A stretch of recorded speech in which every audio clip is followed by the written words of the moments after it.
There's no family that will not say they have been privileged to have something like that as part and parcel of something that goes through their esophagus.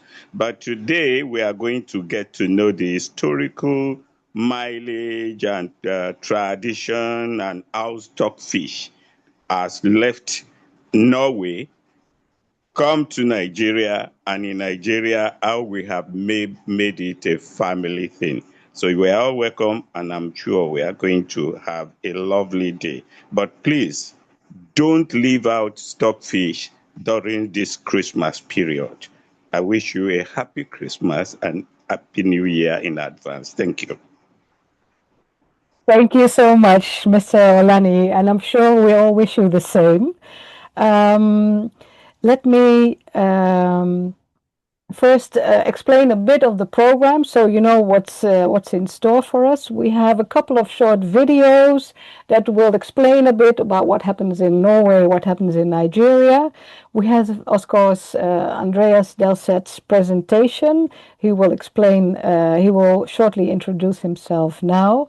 And we have an interview with Mr. Abdul Kasumu, and he is the youngest son, if I'm correct, of Alhaji Moruf Adeleye Kasumu, aka Oyibo Onikpanla. Onikpanla. Yes, he is the one who was in the picture. Well, we'll talk about that later. And we also have Yemisi Arabisala, the food writer, who I interviewed beforehand. You'll also hear from her. And afterwards, there's always a possibility to write some comments or questions in the chat. But around a bit after 8, we will also have a Q&A and have time for questions, etc. So that's what the evening is going to look like. Let me now give the word to Andreas Delset, author of 3 non-fiction books, spanning thematically from fisheries and environmental history to food cultures and the history of apartheid. And tonight he's joining us from Oslo. Please, Andreas, introduce yourself shortly before we go to the first video. Thank you so much for that, Femke, and thank you to Legacy for hosting this seminar and for giving me this opportunity to engage with you all about a topic that has been very dear to my heart for a long time. And as Femke said, just briefly, I'm going to talk about the topic later, but just a few words about myself. As Femke said, I'm a writer. I've worked in cultural sector and literature sector for many years. I was at the House of Literature in Oslo for many years, and through that worked a lot with African literatures. So that's actually the first time I got to hear about the Nigerian Norwegian connection in terms of stockfish, is because I started noticing how often it turned up in contemporary fiction writing from Nigeria. So I've worked a lot with literature, and I've written these books that deal a lot with food and everything related to food, as you will see later. I like to think of food not as something that's only for the stomach, but also for the spirit and the mind, so to speak. Yeah, I think that does it for now, I hope. Definitely. Thank you, Andreas.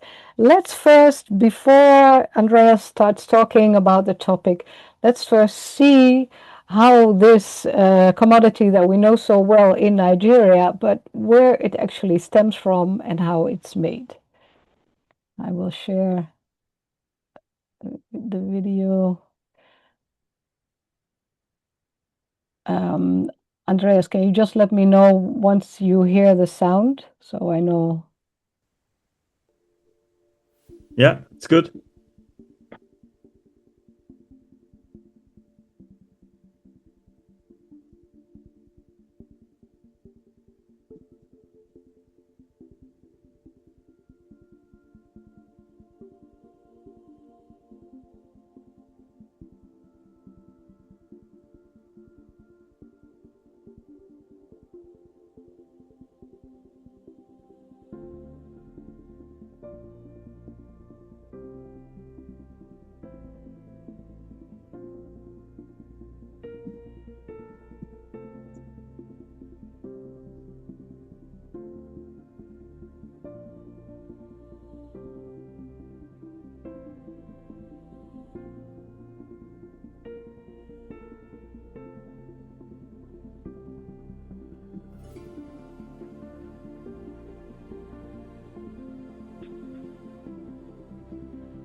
Right.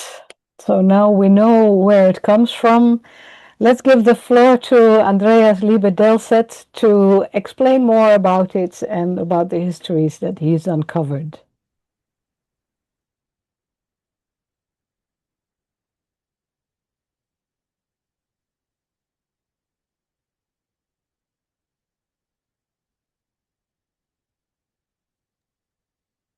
Andreas, you're on mute.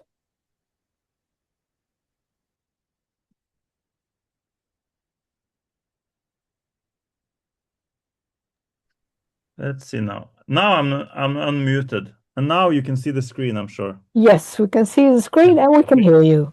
Great, perfect, thank you. Sorry, I'm not so used to giving digital presentations, so I'm glad to get the opportunity to practice that as well. Yeah. So you saw a little bit of a video clip now of how and where the stockfish is made, and to be a bit more precise about where it's made. What we're usually talking about when we talk about Norwegian stockfish, it's made from cod, and it's from this one particular stock of cod, which migrates. It's a migratory seasonal fishery, and it all started, and it all is still happening in this tiny community up north in Norway. I'll show you a map in a little while, but just to say a few words about my connection to it. This is my grandmother's farm in northern Norway, in Lofoten, which is the region where the stockfish is produced. And I grew up with a lot of like fish tales from that region, which never. I mean, and I learned a lot about stockfish from an early age in the sense that I could see it being produced around these areas, but I never gave any thought really to where it went, and that's part of the point of what I would like to convey to you today, is that this history of stockfish in Norway, it's quite well known in Norway, but only up until the point where the container carrying the stockfish abroad, the doors are closed, and then we don't see it anymore. We don't know what happens to it, and definitely not the Nigerian side of the story. So, but just to give you a little bit more of context on the fish itself. This, as I said, this is my grandmother's farm in Lofoten, and right across the water that you can see at the bottom of the picture, 1,000 years ago, was something that looked a bit like this. We actually don't know, and the older history of Norwegian stockfish production is shrouded in mystery, much like a lot of the contemporary history. But this is a drawing of what we think it looked like just across that bay, in what was at that time, 1,000 years ago, in the very, very far north of Norway. So this is 1,700 kilometers from Oslo. So it's very far north. I'll show you a map in a little bit. But this was a major town 1,000 years ago. So this is like a Viking era, or like pre-Viking era even. And the stockfish is actually the fish that enabled the Vikings to go abroad. I mean, all these mythologies could not have been born without the stockfish. It was their nutrition at sea, and it was also their major trading commodity for them. So as early as the 14th century, we know that 80% of the Norwegian export in total was coming from stockfish from this region. And it has remained the most important commodity all up until the modern era, only to be surpassed by petroleum in the last 60 to 70 years.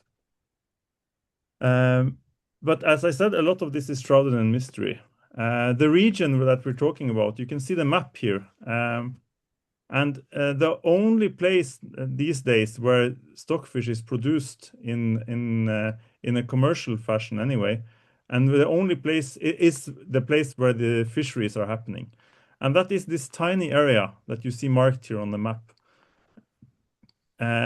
This map is from my previous book, which was on the very important struggle that took place in Norway for the last 20 to 30 years to protect these areas against the plans to drill for offshore for petroleum in these areas, in a struggle that was actually very central to the Norwegian political landscape, but also to the let's say the soul of Norwegians, so to speak, because these fisheries have been so important to us.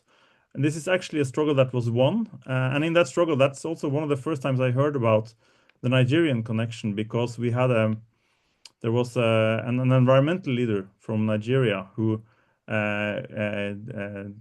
committed himself strongly to this struggle, and he came to this small community in northern Norway and spoke about the fact that this fish was also important to his home country, and which is why we had to take good care of it when we were planning for petroleum drilling. Yeah, so the export has been going on for a very long time. It started, we actually don't know exactly when it started. A lot of this is mysterious to us still, but we used to say that and we know that the saga literature, which is the Norrøn literature that was produced in the 11th and 12th century especially, these were the stories written down about the Viking kings, which is why we know so much about that period. In one of these saga books by Egil, there is the first exporter of stockfish is mentioned. His name is Torolf Kveldrufsson, and we know that in 875 he took a ship to England containing stockfish. But this is the saga literature is a form of like epic heroic poetry literature, a bit like Sunjata, I guess, in Mali, only it's written down, but it doesn't make it necessarily more reliable as a source, at least not for dating things and so on.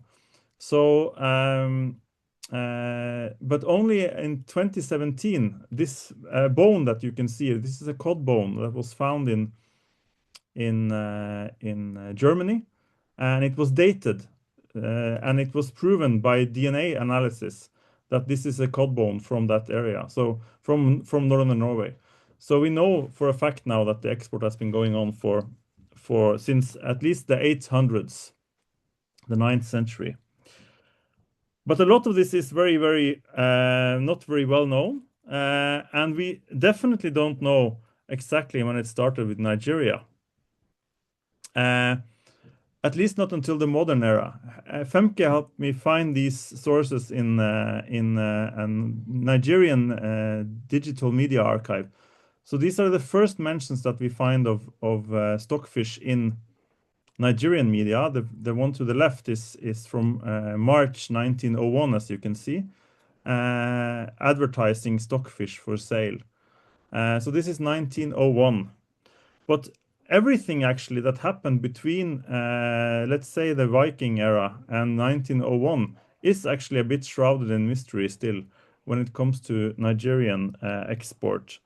And there's a lot of uncertainties about what took place and when. But I've tried to sum up a little bit here of what we know from Norwegian sources. And this is a major point for me that I want to stress to you today, is that, and why I'm so happy to have get this opportunity to speak to you, is because I want to speak not to you as much as I would like to speak with you all, and learn and find out what we can learn from about the Norwegian stockfish Nigerian connection, if we look at other sources than what's available in Norway. But let me start with these Norwegian sources. So we know for a fact that much as with the Vikings, they had the stockfish on their boats when they went abroad. When the Norwegian-Danish crown started to engage in the transatlantic slave trade, there was definitely stockfish on the boats. This we know for sure.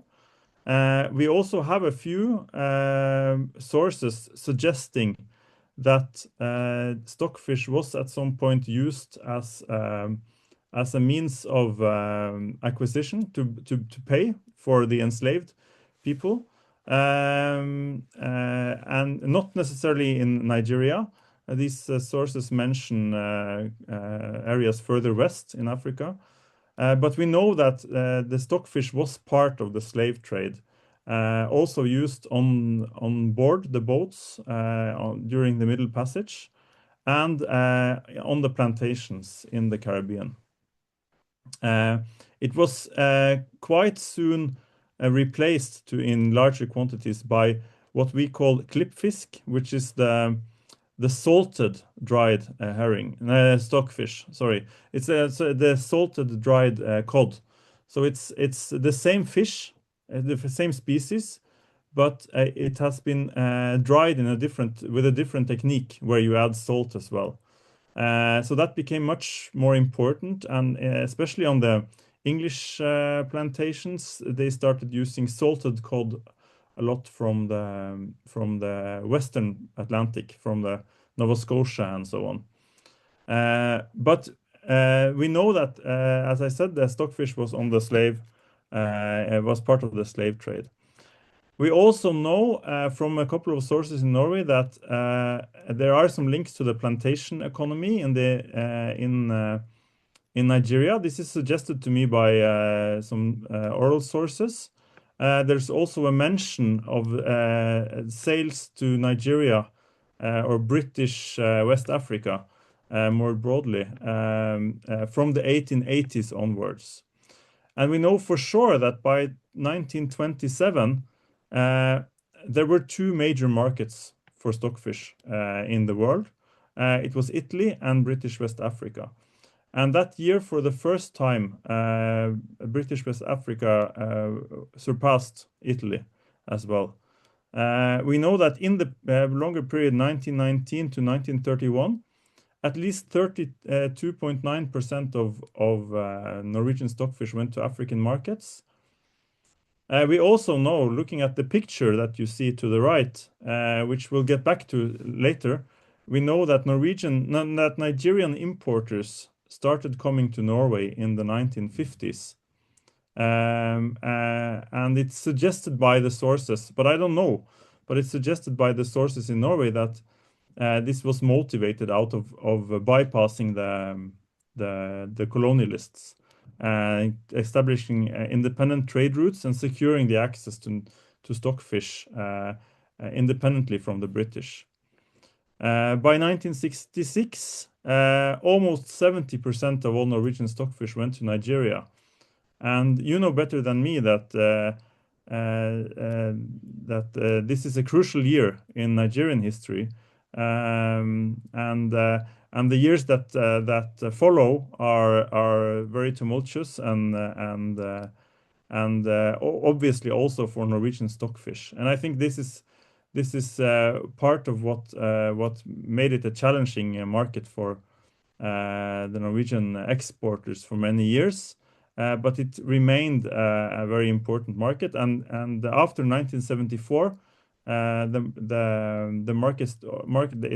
market share was regained quite quickly up until 82, when in 82 I think almost 90% of the Norwegian stockfish went to Nigeria. So it's been popular for a very long time, and it's, I mean, there's a lot of politics to be read into this. There's a lot of history that is not well written, or like not thoroughly written yet, and it's I mean, from what I know, the sources are mainly in my own country, and I'm really curious to get to start to learn about how this history has been written from other perspectives. I promised that I was going to mention a couple of the interesting sources that I've found that suggests that there are so many more stories to be told about this material. I mean, I'm only touching this I'm jumping from one year to the next here very briefly. But I think what has interested me the most so far is what happens around the time of independence in Nigeria. So this is from a newspaper called Lofotposten. This was the most important newspaper for fishermen in Norway, and for the whole entire coastal community in Norway for several decades. And this is the front page of the newspaper, and it reads on the top here, "Dangerous campaign against Norwegian stockfish. Our big market, Nigeria, is endangered after accusations that our fish is entirely without nutritional value." And then it goes on to describe how there's a smear campaign, or let's call it with today's language, a fake news campaign directed at Norwegian stockfish going on in Nigeria, quoting an article from the Lagos newspaper Daily Times, where a missionary doctor, Sir Francis Ibien, claims that the Norwegian stockfish not only is without nutritional value, because Norwegians have squeezed all the oil and vitamins out of it before sending it to Nigeria. He also claims that, or suggests that the reason why the fish is without heads is because they are born with human heads.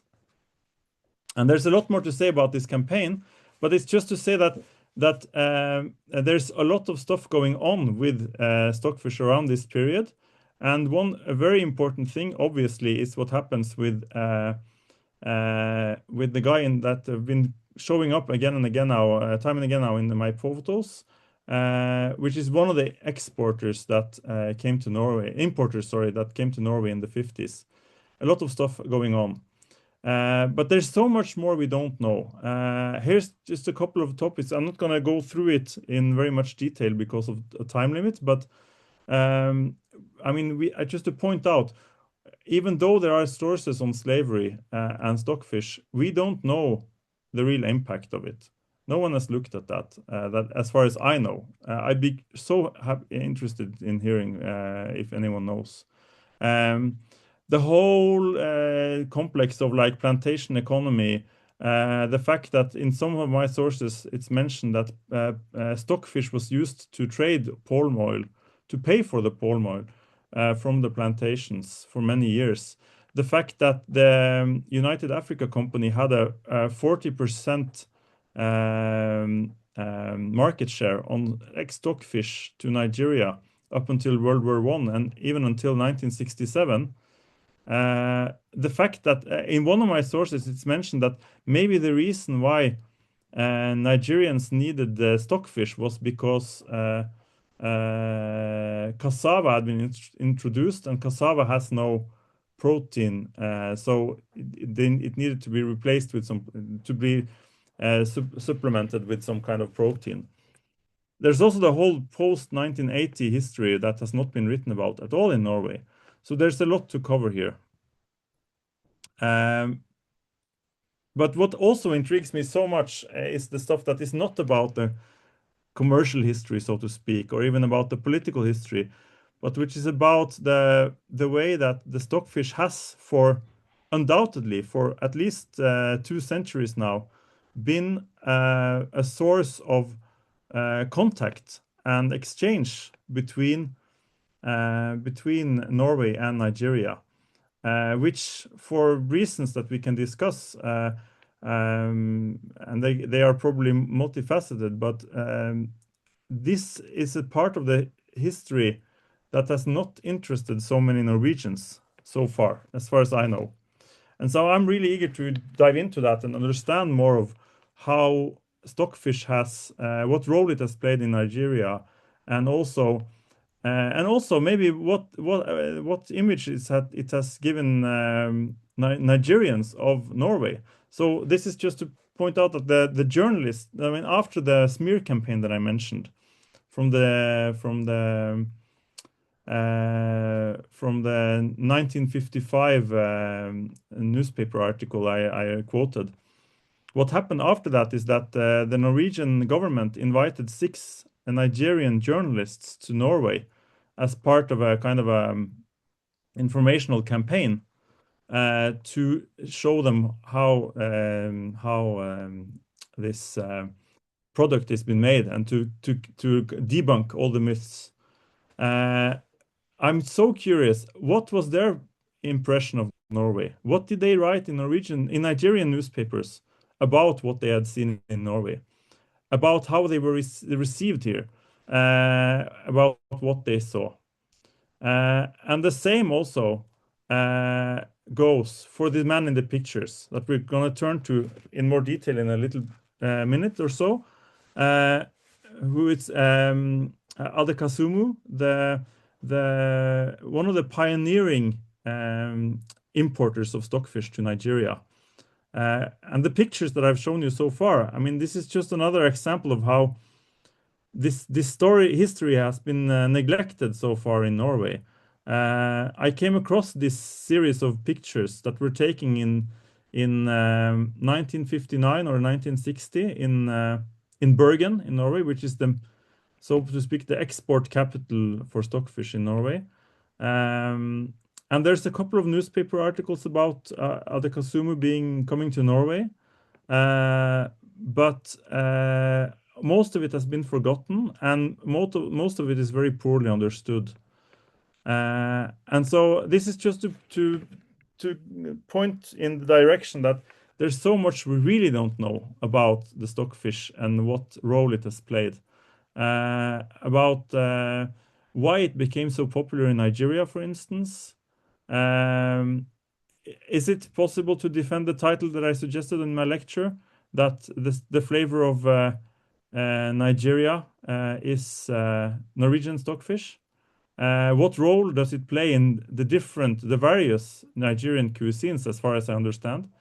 And what are the possibilities for the future? I mean, to sustain and extend this cultural exchange, this enrichment of both our cultures, and to make sure it goes both ways, so to speak. Because, to be honest, it seems to me like there's a lot we are missing out on in Norway, because we don't know anything about what happens. As I said, after the container doors are shut, we don't know anything about what happens to the stockfish.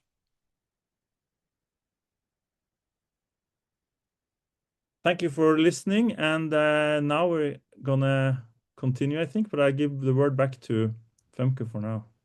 Thank you so much, Andreas. I'm looking at those pictures. They're truly fascinating. If you can stop sharing your screen so I can start sharing. Oh, yes, there we go. But I think we first have a little time for some questions and remarks.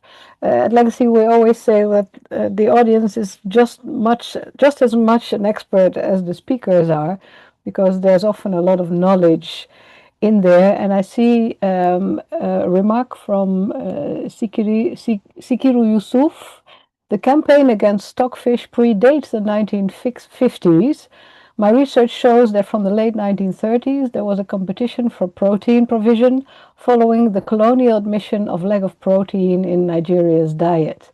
Maybe, Sikiru Yusuf, you can open your mic and, if possible, your camera, and explain a bit what the researches you're doing and what you're telling here, if that's possible. Hello, everyone. Welcome, Mr. Yusuf. Thank you so much. Good evening from Nigeria. So I'm currently in the United States, and I'm a graduate student at Florida International University, and my research has to do with animal history.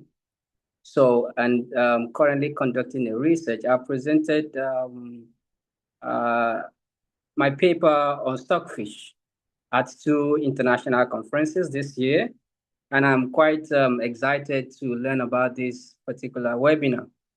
So what I found out, just as the speaker mentioned, right? So it is still very obscure when stockfish became a dominant diet in Nigeria, right? So, and just as he also mentioned, some of my sources also pointed to the fact that the earliest record we have in Nigeria was 1901. But of course, my research shows that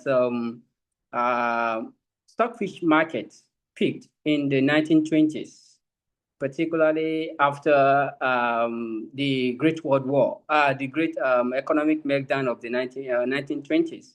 So during those period, stockfish markets actually peaked. And one of the things that I also learned was the fact that in 1939, when the colonial authority carried out a research about dietary in Africa, so it was agreed that there was a lack of protein in African diet. And of course, there was a need to improve African diet in terms of what African consume and all that. And it was at that point that the question of campaign against stockfish actually started. I discovered that in one of the surveys that the colonial administrator carried out in Nigeria in the 1930s. So one of the question about stockfish was the fact that stockfish is poisonous, that it's harmful to Nigerian health. And indeed, there was a medical examination of stockfish during that period to confirm that if truly stockfish was harmful to the health of Nigeria. But what the investigation also revealed was the fact that there was a competition between cattle consumption and, of course, fish consumption. So particularly in Abeokuta, that was where the campaign also got rifled, because it got to the point. So interesting to hear that fake news was also a thing already in the 1920s, right? Exactly. Thank you so much, Exactly. Mr. Yusuf. We for now, let's leave it at that. I'm very sure that Andreas and you will be in touch. And later on, we also have more possibility to talk. But let's now continue with the next point of our program, which is another video which now shows from the Nigerian side how stockfish.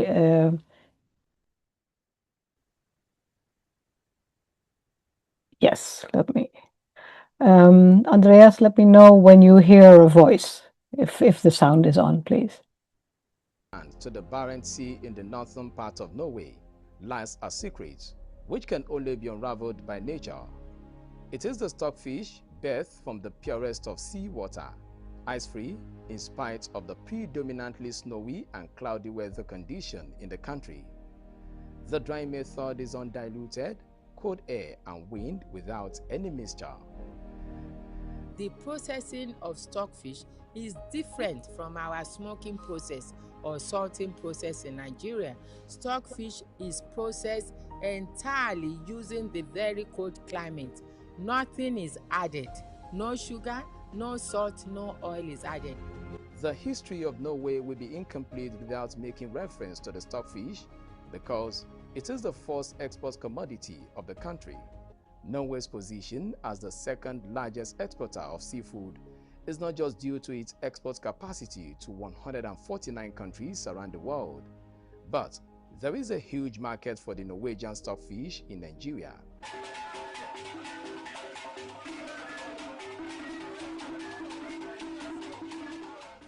This is the popular Odigo stockfish market, a vibrant consumer market where the value chain stretches from the major importers, middlemen, down to the wheel pushers. It is a business conglomerate with more than 200,000 people benefiting. Very nice business. Over 100% here are involved in it. Most Yorubas, Hausa, and Igbos. And we have retailers, we have wholesalers, we have those are importers. So you can see this also is one of it. Very, very nice. So it's got money. So if you have money, you can do it and you are very happy. We have some retailers who buy to Aba, to Abuja, everywhere part of Nigeria. But here is the main depot of stockfish. The boom in the stockfish business in Nigeria rightly points to its preference among the people. And for Norwegian exporters, the prospects for growth here are endless with the activation of the right policy. Stockfish came into Nigeria in 1880 through the coastal town of Lagos, a city already interwoven in culture and commerce.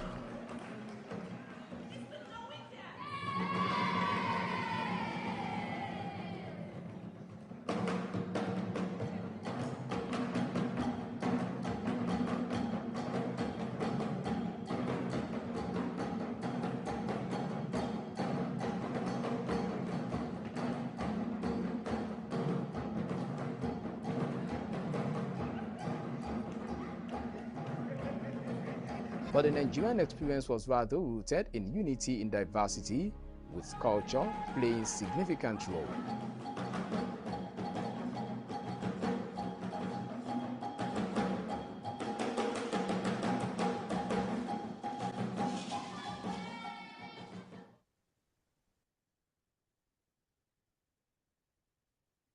So there you go. That's it from our end.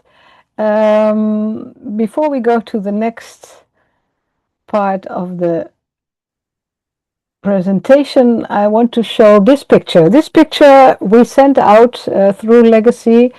Andreas, how long ago was that? A year and a half or something? We sent it out with the question, who is this man, the Nigerian man, on top of this huge pile of stockfish in the market in Bergen? And the fascinating thing is that we actually heard from the children of this man, from Mr. Abdul Kasumu, in fact, who said, this is my father. And the rest of the story, Andreas and Mr. Abdul Kasumu will talk about together.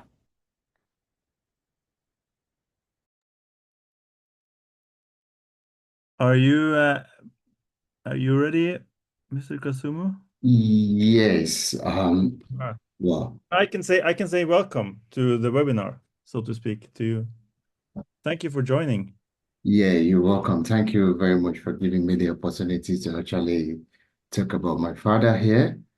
So I say thank you, and I'm very happy to as well as share what I know about my father and his journey with Stockfish as well. Great.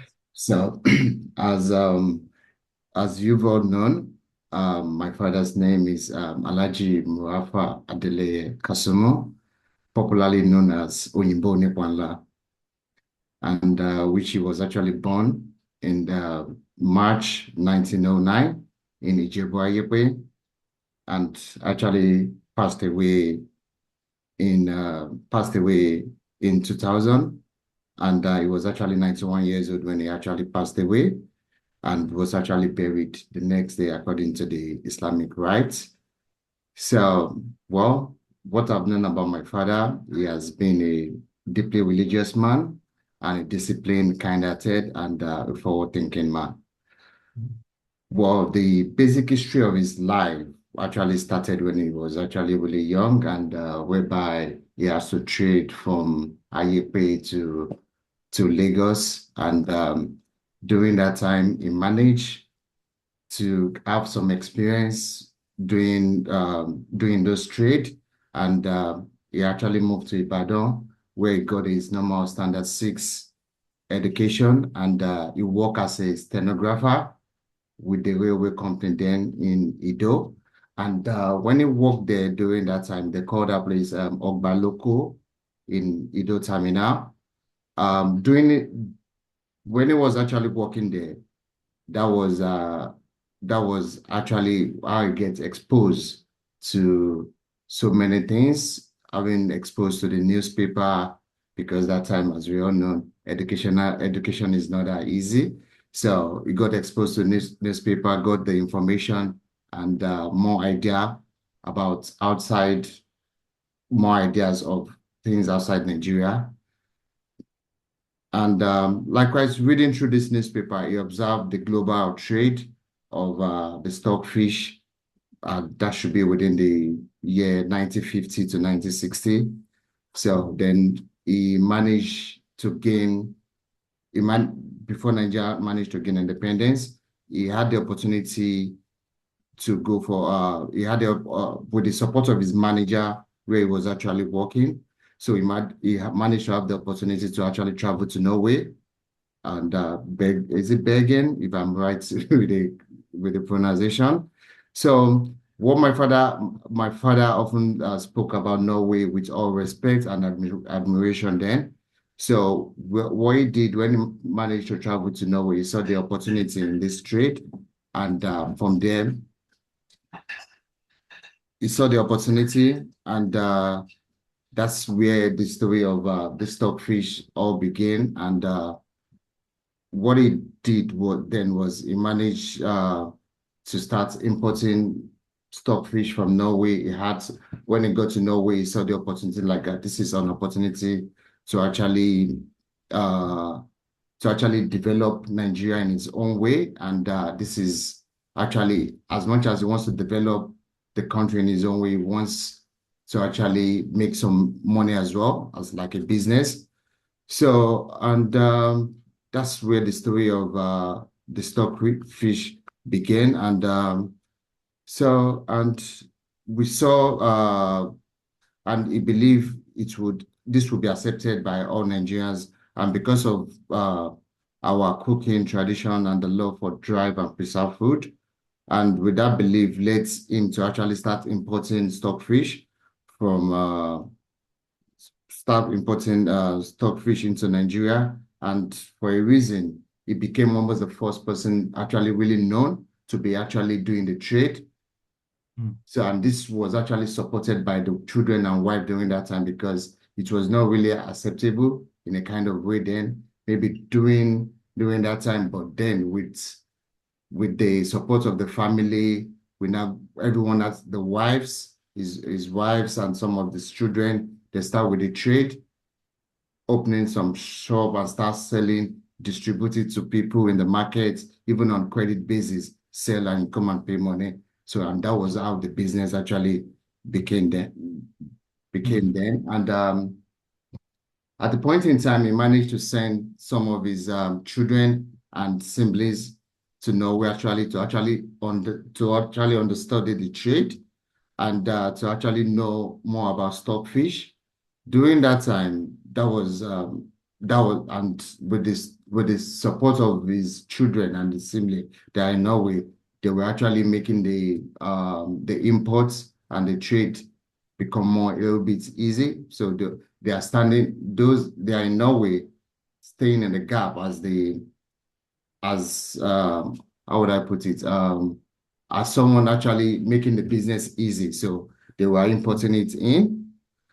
So, and though within that time, they actually they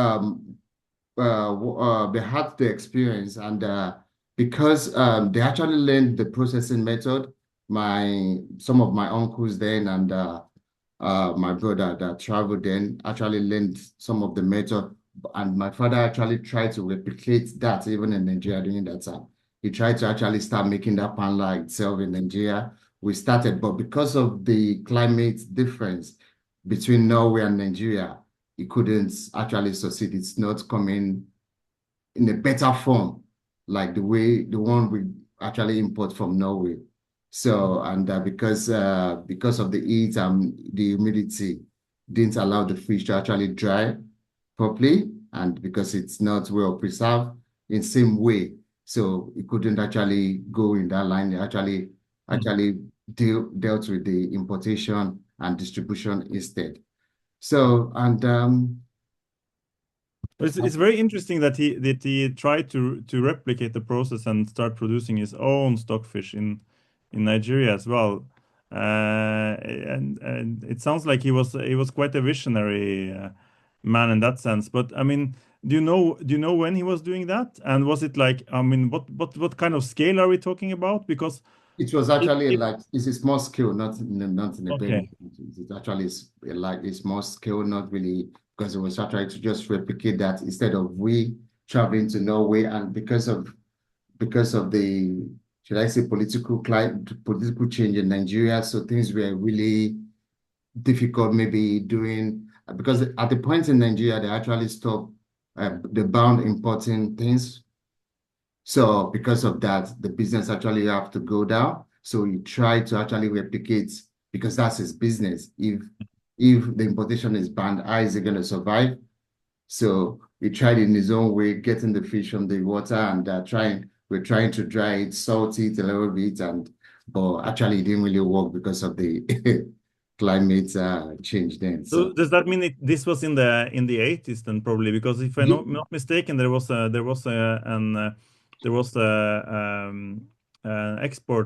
import prohibition in the early 80s. Yes, I believe it should be in the 80s.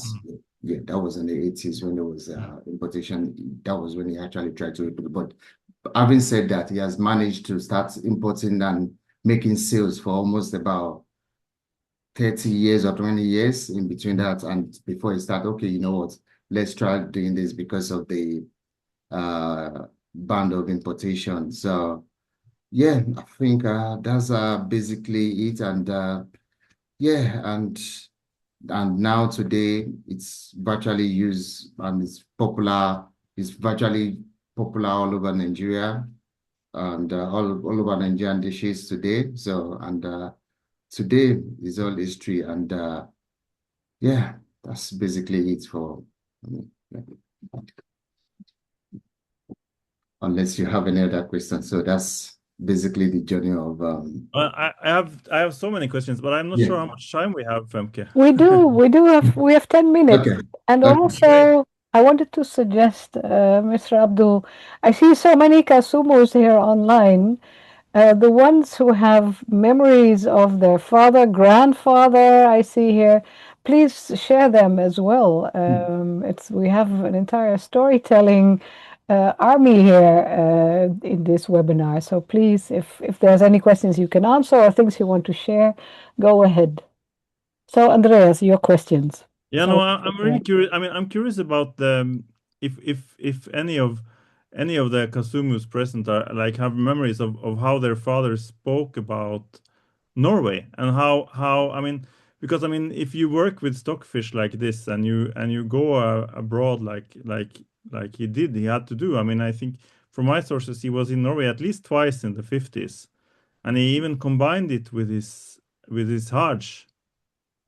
And he even went to, he even deliberately went very, very far north, and he at least he told the Norwegian newspapers that it was to see the midnight sun. But he also got into a bit of polemic with the Norwegian authorities because he was giving interviews to the papers while he was here to have like to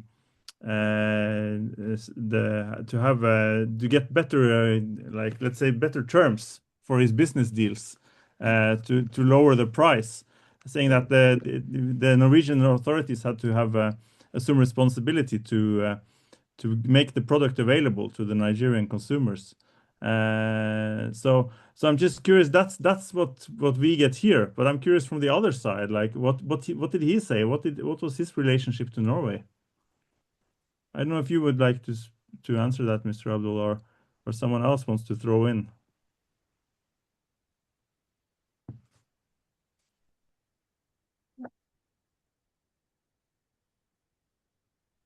Well, for me, from my understanding, what he said, from my understanding, what he did then in Norway was just trying to actually because of the what he did then was actually trying to, as much as possible, make sure the stockfish is actually available in Nigeria and make sure the trade is just going smoothly. So what his own vision was, make sure this thing is available, and because it's the stockfish itself, it has now become a trademark on him.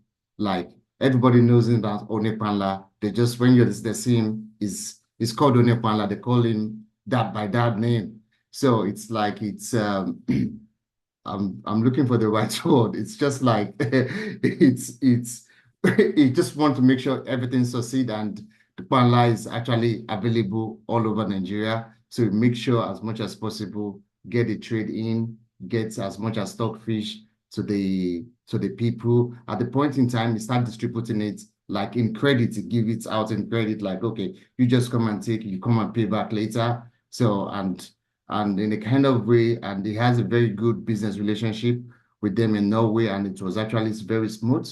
So, yeah. Can I ask a question, Andreas? Of course. I'm just curious, Mr. Abdul, if your father ever put anything on paper, or if he ever talked to somebody, if there is a bit more, or if there's somebody who is still one age group away from you that might know more details that maybe I imagine when you come back from such an exotic place for Nigerians, you come back with gifts, right? Not just with stockfish, but maybe other stuff as well. Maybe you remember that, or something like that. Oh, I see Fatia Kasumu telling something. Could you open your mic and share? This is Fatia Kasumu. We'd like to hear it. Good afternoon. I actually wanted to share it. Thank you all for having this session. I really learned a lot from Uncle Abdul, who I actually met this past summer in Nigeria. So this is like a homecoming of sorts and educative history lesson. A fun fact about me is I actually don't like banla or stockfish, as you call it, even though that's what my family is known for. But I wrote the memory because it's a memory that still sticks with me to this day. I must have been about 6 or 7 years old. That was the first and only time I remember Grandpa Kasumu coming to visit us in America. And it was a memory that stuck with me because he didn't really speak. So when I would ask my mom about her memory when he was here, she said he would take walks. He would leave the house and just take walks around the neighborhood. He found a senior home near our house in Philadelphia where we lived at the time, and he would go there and play chess. And I'm like, a guy that doesn't speak would go and play chess? She said, yeah, I guess he went there one day. I made some friends and decided to play chess with them. So that was his routine. He would wake up, eat a particular porridge meal, pray, sleep, and then go outside for a walk. And you will find him playing chess at a senior citizen center. Thanks so much for sharing that. That gives a bit more, even more depth to the person we are talking about here. Andreas, did you have any more questions? We still have a couple of minutes. Oh, yes, thank you. I was also curious about the going a little bit back to the 50s. The going about of starting to do that business, and I think it relates to one of the questions in the chat room as well. How to start stockfish trading, so to speak. I mean, it's quite a bold move. I would imagine. Like, do you know if he started with going to Norway, or the impression I get from the newspapers is that he was actually an established trader by the time he came to Norway.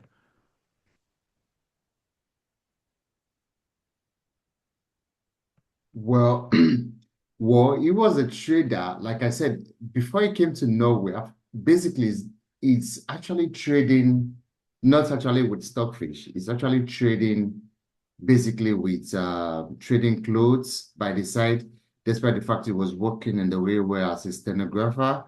So because of that, he has got the opportunity to be able to get himself the visa to travel abroad, to negotiate trade,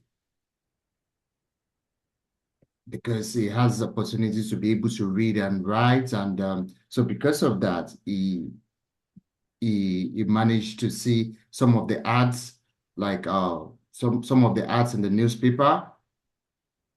I think there was some ads in the newspaper about stockfish, according to what he told us then, what he told me then as well. So he said he saw the ad and he managed to talk to some of his manager that he works with. So I think basically most of the manager then were actually from Norway. So because of that, he managed to come to, and he saw the opportunity. I said, well, this is an opportunity. So he came to Norway, I think several times, maybe more than 5 times, or more than 5 times.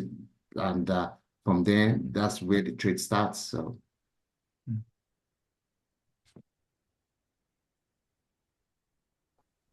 Okay, thank you so much for sharing. I am sure, Andreas, would you like to share your email address or something so people could contact you? Absolutely. I will the share many, my email address and also my presentation as a PDF in the chat room afterwards. Yeah. yeah, people have been asking for that already. And he would be very happy to hear from the many Kasumus I see here So online. I know Abdul Kasumu, you are his youngest son, right? yes, I'm the last boy of the family. Mhm. So so I'm the last boy. So what I can do here is any question you know is still pending, you can always send it to me. I could reach out to other of my brothers and they are willing actually to help. Even before me coming here, I've managed to talk to some of them. So I'm surprised they're not even joining today anyway. So and I can also share the question and anything that I think I'm lacking or I'm missing out in the story, they can actually have their input in there as well. So Fantastic. We're very happy to hear that, and Andreas is very happy to hear that too, I'm sure. I see a remark in the chat about saltfish and stockfish, and that's something different, right, Andreas? You said swordfish? Saltfish. Saltfish. Yeah. Yeah. So yes. So there's I mean we're talking about different things. We're talking about different species of fish. And so within this type of fish, we're talking about lean white fishes. They're all saltwater fishes. They are all caught wild. They're not farmed. And then what you can do with them afterwards is you can either salt them by just hanging them like we do with stockfish. There's nothing added. It's just the climate conditions, the combination of the climate conditions and the landing of the high quality cod in this particular place where the climate allows it that enables you to make stockfish. That's why it's such a small area where you can do it. I But then just wanted to point that out. and then There's a saltfish. difference. Saltfish, you can, in principle, I would guess you could do that anywhere, but depends on the temperature. So saltfish, you add huge quantities of salt and you dry them. Today, it's usually done industrially, but the old Norwegian name suggests that it was done in a different way before because it's called clippfish. So it's from the cliffs where it was dried outside on the cliffs. It was very laborious work because you had to take it in every time it rained and then put it out again. Thank you so much, Andreas. I just wanted to make that clear. So the ackee and saltfish, Mrs. Fatia Kasumo, you get in Jamaica is actually that's not stockfish, but that's also very possibly coming from Norway and also one of my delicacies. Now that we're talking delicacies in the first place, Andreas, can you share with us your favorite stockfish, Norwegian stockfish recipe? Absolutely. I've been somehow dreading the question because this is quite revealing in a way because Norwegians actually don't eat that much stockfish. And I think it's got to do historically with the fact that it's an export commodity. And the access to fresh fish is so good in the same areas where it's produced that traditionally people would eat as much fresh as they could, and then they would only they would sell it's like livestock. You only sell it when you have to. But that being said, my favorite recipe, which is coming up these days, is a very traditional Christmas meal in Norway. It's where you take the stockfish and you soak it in cold water until it starts to regain some of its old state or a former state. And then at the crucial point in time, you add lye, potassium sodiate, which transforms the fibers so that it becomes a bit more like jelly in a way. And after that, you can cook with it. So then you can steam it, and it will look almost like a piece of fresh fish. And then you eat that with potatoes and mashed peas, maybe a little bit of fat, pork fat, for instance, on top, flatbreads on the side. That's a extremely popular Christmas meal in Norway. Any pepper in that dish, Andreas? Any pepper? Yeah. And no, none whatsoever. Well, I hope you all have eaten already, because if not, I will guarantee that after the next part of this webinar, you will be hungry, because we also spoke to food writer Yemisi Arabisala. She couldn't be here, so I interviewed her yesterday. And I wanted to introduce her with an excerpt from her mouth-watering book, Longthroat Memoirs, in which she sings the praises of the layered taste that stockfish brings to a dish. There is one other king of umami, but his citizenship is a bone of contention. He is the air-dried head of cod from Norway that we lovingly call stockfish. He is ugly, argumentative, and smelly, but in a simmering pot of stock he becomes a thing of beauty that's forever a joy in the stomach. A good head is worth at least 700 naira, but for a pot of stock I use a quarter of a head, and that is quite extravagant. Of course, this excerpt shows that it was published quite a while ago, because unfortunately in the market, stockfish head goes for much more than 700 naira these days. But let me give the word to Yemisi Arabisala.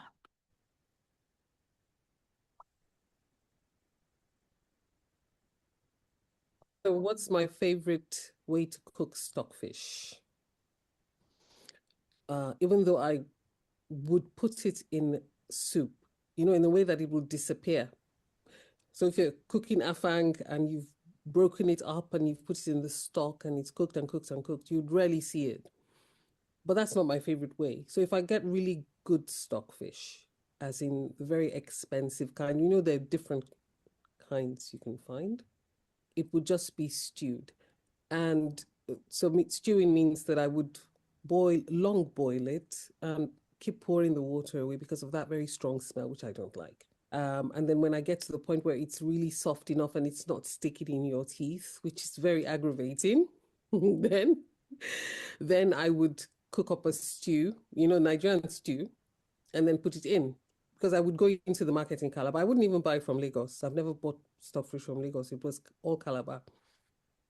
And so Calabar has spoiled me. I have not tried to buy stockfish because there are very few food items, Nigerian food items, that you have a story, a unique story. It's mythologized in the way that stockfish is. And for me, I'm still sort of thinking about it, that what is this whole fanfare about stockfish? Well, let's say southeastern, very generalized, people call it oporoko. You know that word. But oporoko actually comes from the sound that it supposedly makes when you are boiling it. But of course, we know that stockfish does not say oporoko. It doesn't. So, where did that come from? It's supposed to be that sound where it's, sort of cracking up and boiling down and all of that. But I've never heard any stockfish saying oporoko before. We're huge on importation as Nigerians, but why do you choose a particular thing? Obviously, we know that stockfish is very delicious, but there's so many other things that we import that we eat, and this idea where you are so dependent on this item that needs a certain amount of coal that you will never see in your lifetime. It's incredible, isn't it? Even for me, that sort of code I don't think that I have experienced.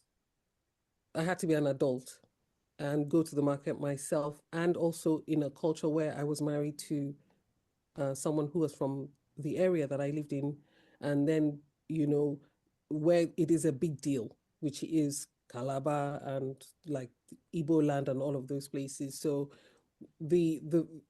I had to go into the market and talk to the lady who I used to buy from at the time, who's called Momsi. So she was the one who would say, oh, this particular one or that one. And she had this saw this saw is probably what you use to, I don't know, saw wood. When you cut it up, that it was so beautiful that it had a way that it just looked, it was white, and it was so, there was a whole song and dance about the grades of it. And that was when I really started to think, yeah, this thing actually is not, it's a big deal. It's, if I ate what we call panla, Yorubas, it would already be in the soup, it'd be cooked up. I wouldn't, so I would say it was probably when I was married and I was, in my 40s. So it's, if you think about it, that's a long, long time before I started to think about, this fish that's hanging somewhere. And then, but there is a reference I have where my father-in-law told me about how it was part of the war rations that was given with Gary, I think, because it, as you say, it kept. So certain grades of that fish would, like you would cook it in a way that you would see it. And that in itself is a status symbol, isn't it? If you see like the belly of the stockfish whole. I mean, the first time I saw it cooked, as in the way that people, Norwegians, would cook it, I was shocked because it was, I was just, oh, this is just completely, it was in milk, wasn't it? And then obviously also very plain in a way that, for us, there's always a lot of pepper and all of these things fighting with it, but it felt like it was cooked very simply, obviously cooked a long time and then served simply.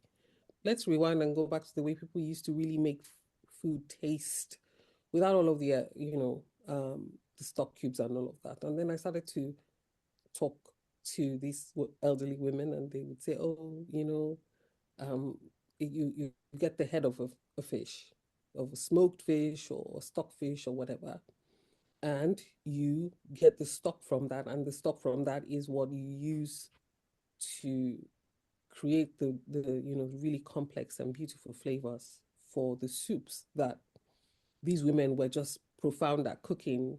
That is the umami, the sort of real depth of savoriness that is required to have, maybe a afang soup or egusi to have it really blow your mind. That's what we're talking about.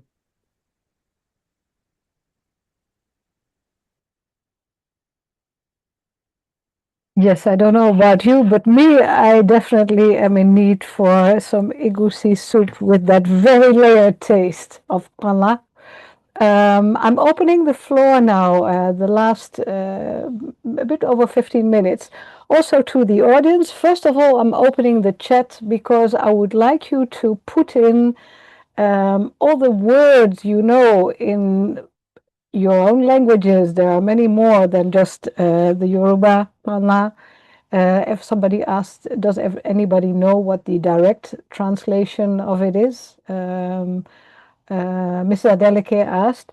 But other words in Kalabari, in what kind of languages you know that stockfish is named in your language. And then I give the floor again to Andreas because he also has some more questions to the audience, right? Yeah, let me just it's basically the questions that I posed at the end of my talk. I mean, I'd be really curious to hear what anyone knows about the role that and your evaluation of what the role that stockfish has played in Nigerian culture and cuisines. And I see that there's a lot of comments and questions that I can't answer in the feedback that are really intriguing to me as well, like in terms of the role of different historical political moments, but also like I mean, what can we say something more precise about the role that it plays? Because I mean, I just love the fact that everyone loves stockfish, but beyond that, what kind of what is its significance to Nigerian cuisine? Yeah, plural. Yeah. And also, please, if you can share your favorite recipes, that would also be highly appreciated. Let me just go through the questions. Let me start from the top. There's a hand raised, Femke, from. Oh, there was, but it seems to be gone now. But please raise your hand if you want to say something, or just open the mic. I'm just the feedback. The internet is now today. Can you hear me? Yes, I can hear you.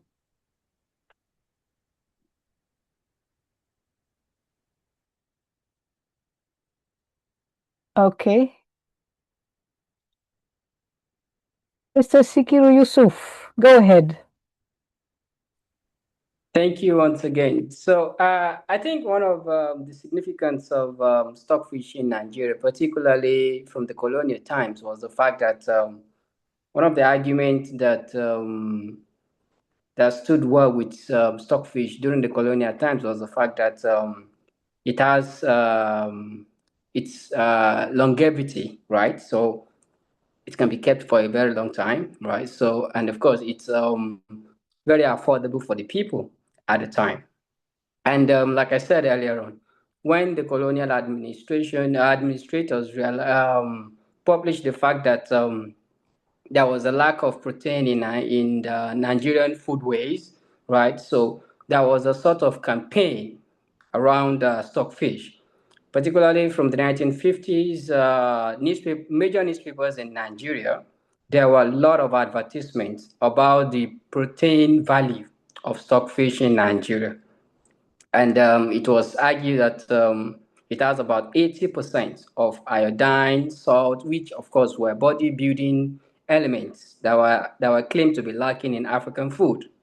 So, and this campaign around the consumption of more protein, right? So led to this massive interest in the consumption of stockfish, and again in the southeast, right? So southeastern part of Nigeria was one of the regions where colonial cattle capitalism failed, right? So because in 30s, 40s, there were idea of cattle capitalism where beef consumption was hugely promoted by the colonial administrators, but it failed in the southeast, despite the fact that the colonial administrators want Nigerians to move from consuming other types of protein to beef.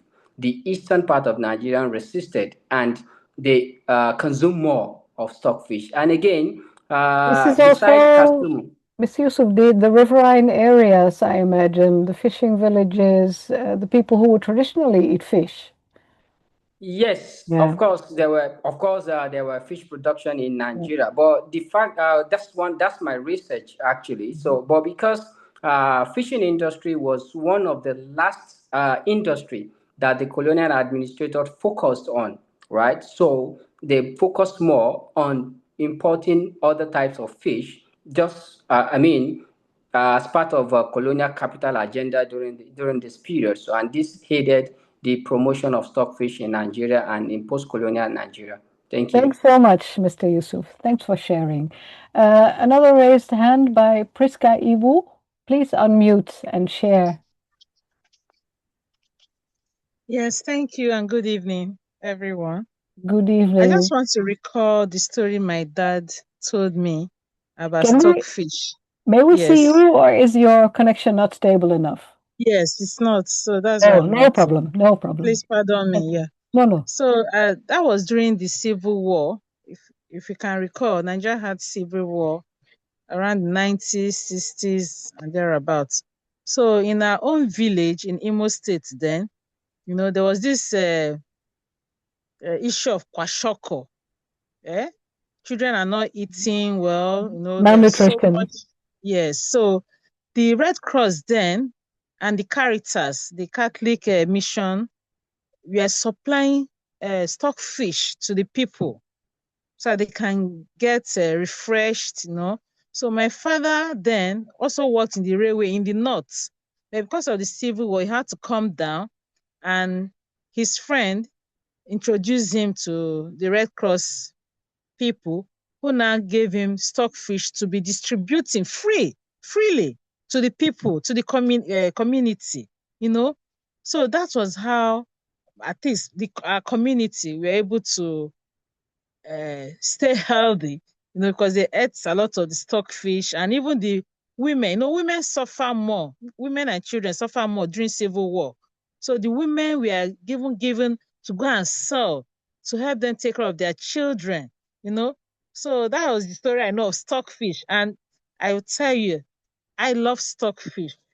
I love it with jollof rice and coconut spices, you know. I really do enjoy it. But I now also the love it with soup.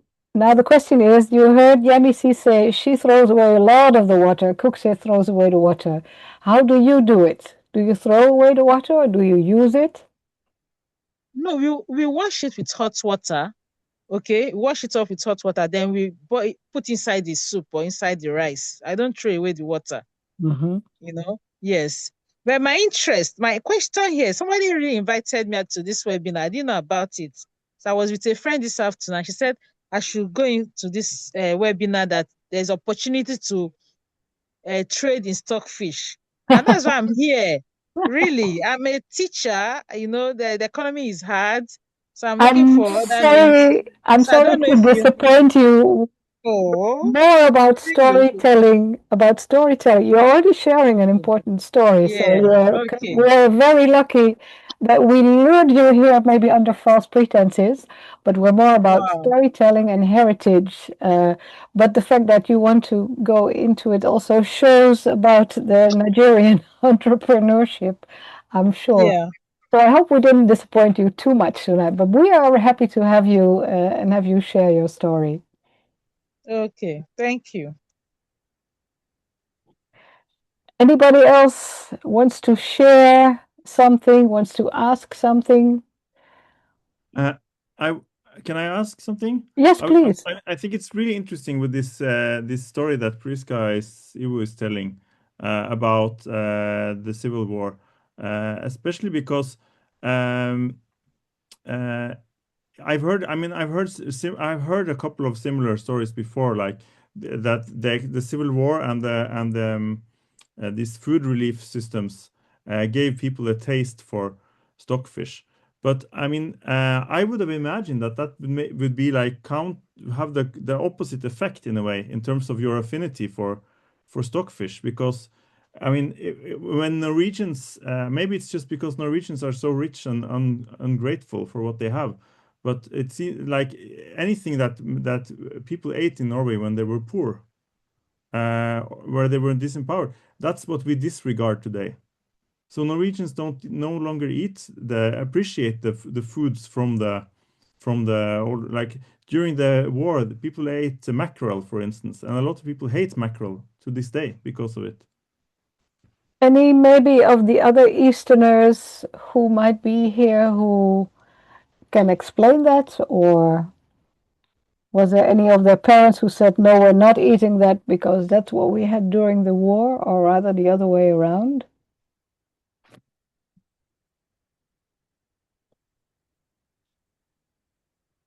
I don't think so.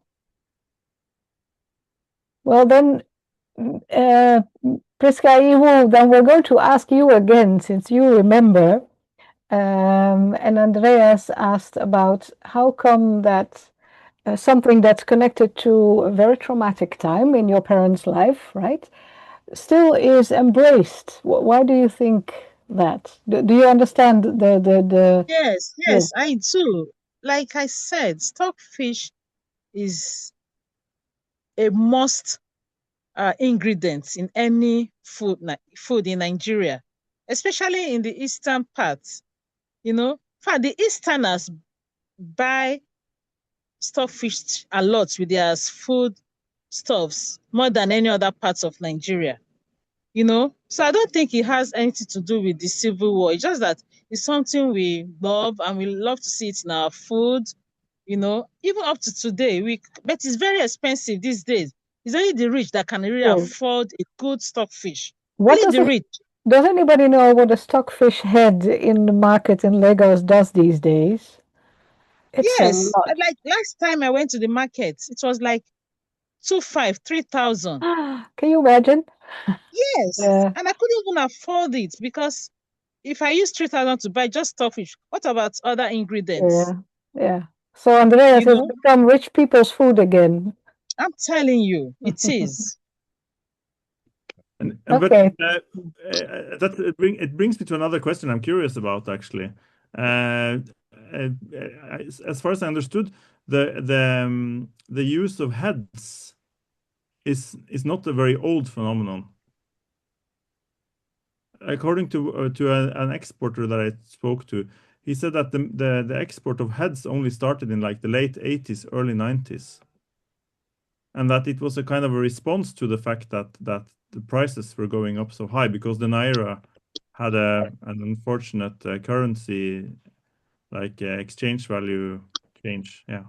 Well, we all know all about that these days again. But Andreas, are you saying that before the stockfish would be exported to Nigeria without the heads? Yeah, and I think I mean okay. it's separate, right? Like the heads come in separate bags, and the stockfish comes because they're dried separately. Mm-hmm. Yeah. No, there's a lot of story here to be covered. Well, I think we've reached about the end of the questions that people can answer here. I'm very sure a lot of you have also written down Andreas Delset's email address. There's somebody who wants to say something. Yes, hello. My name is Jamil Kasumu. I'm the grandson of the great Elaji here. Welcome. And so I can't turn on my camera for you. It's not allowing me to. No it says problem. unable to access camera. And excuse my background. I'm a teacher here in the state as well, and I have about 30 students in front of me currently. Wow. But to give my little 2 cents, I guess, of the head. So my memory of my grandfather is actually when I was around 18 years old. I traveled back to Nigeria and actually met him, and I've had the pleasure of actually videotaping his will with the help of my uncle Musbal. And the stories that I heard of the head were quite interesting on how it was more so of a spiritual thing of why the head was not accepted. Because our granddad had acquired so much status and so much wealth, it was believed that the head was taking the souls of different people. And that's how he was able to acquire his wealth and his stature. So that's what just stories that I've heard when I was a little kid. Wow. Those kind of stories, I think, are exactly what Andreas would like to hear. So maybe you can also connect to him as his grandson. Please just write down his email address. Somebody is trying to, yes.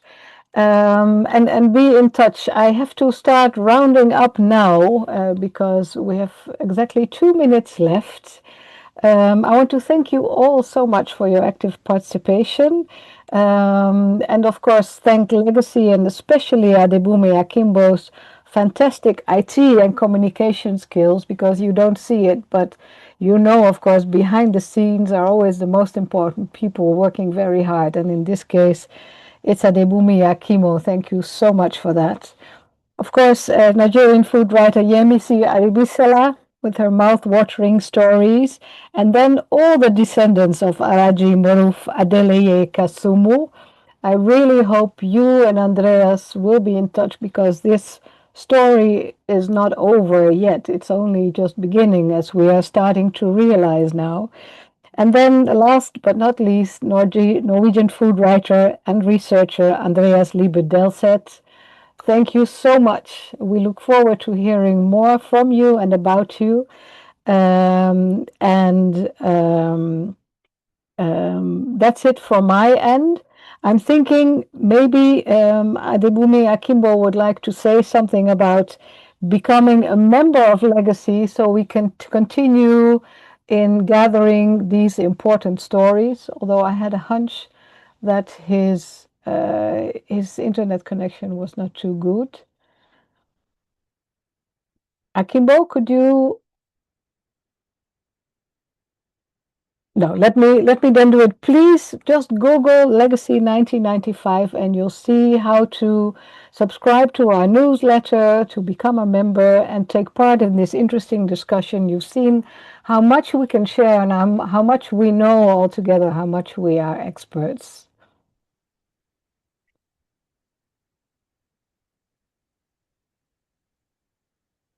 Thank you very much. Andreas, is anything you wanted to add? No, I just want to say thank you. Thank you so much to everyone for coming and for listening, and to you, Femke, and to Legacy for organizing this. It's been much appreciated, and I learned so much already. And maybe I can just mention briefly that I'm going to Lagos in January to continue my research.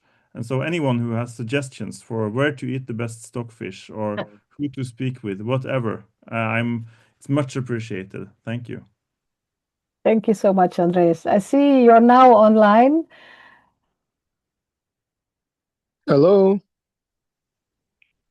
Yes, Akim, would you like to say something or are Hello. we good?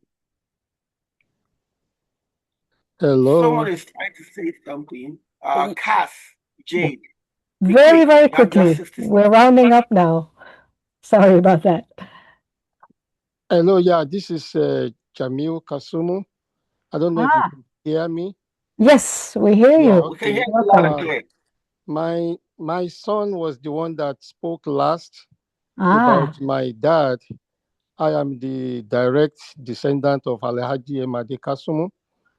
I'm one of his oldest male child. Fantastic. My brother, older male child, was actually sent down to Norway. His name is Rasaki Kasumu, and the other one is Sikiru Kasumu, to learn more about the stockfish trade. My dad, Alhaji Emade Kasumu, was actually the one that brought the stockfish to Nigeria. You know, and the story he told us then was that he was working at a railway station in Nigeria. Mr. Kasumu, we are really happy to hear from you because you have even longer recollections of your father. Yes, I do. And I really want to put you in touch with Andreas Dessert. It's just that our time is up, the 1.5 hours. So I'm sure Andreas would love to hear your stories, and we're very happy to hear from you. So connect with him, or maybe through Abdul Kasumu in some ways to make sure that. Yeah. So thank you so much. Thank you so much. You're welcome. All right. That's it from our end. I wish you a very pleasant evening. And with nice stockfish, maybe some egusi soup. I don't know what you're planning for this evening's dinner. But goodbye, everybody. It's been a nice time together. You're right. Bye-bye, everyone. Okay, so bye-bye. I hope we'll connect Cass to Andres as quickly as possible. Yes, thank you, Fatia Kasumu. Please help out. Okay, so you can always check us on legacy1995.ng, our website, and you could always go to our YouTube. We hope to post this video very soon. We are different channels on Twitter, Instagram as Legacy1995NG. We may not be able to bring a part 2, but we are surely going to see the end of this. I hope Femke can promise that. Thank you. Thank you so much. And thank you, everybody. Bye-bye. Wait, excuse me, everyone. Please, is there a platform to connect with everyone here somehow? Where? Maybe Where? What did you ask? maybe on LinkedIn. I don't know. Okay, so there is a LinkedIn page up. I would advise you to come to WhatsApp. WhatsApp is faster. We have a community on WhatsApp. There's a big WhatsApp I'll type my list. number. Yeah. Okay, so how do I join the I'll community? share my. Yeah. Oh, I can send it to the website, but let me just quickly give you a quick link to the WhatsApp where you can connect with me and we can go on from there. How about that? Yes, that's perfect. Thank you so much. Don't forget, we're an historical and environmental interest group in Nigeria, and we promote it with all that passion. That's why you can see that nobody wants to leave this room as we're still talking. Okay, let's start saying goodbye, everyone. Okay, so I just sent the link. Enjoy the holidays. Yeah, I've seen it. Thank you so much. You've seen it. Good. Thank you, Andre. Enjoy the stockfish. Good to have you in the house. You ask more Thank you. questions. Bye-bye. Thank you, Andre. Thank you, Femke. Thank you, everybody. Bye-bye, Mr. Olani. Thank you, Madam. Good to have you. Long thing. I was thinking it was lick it. Bye-bye. It is how you say la. Long thin. Bye-bye. Okay, everybody. Bye-bye. Okay. Thanks for coming.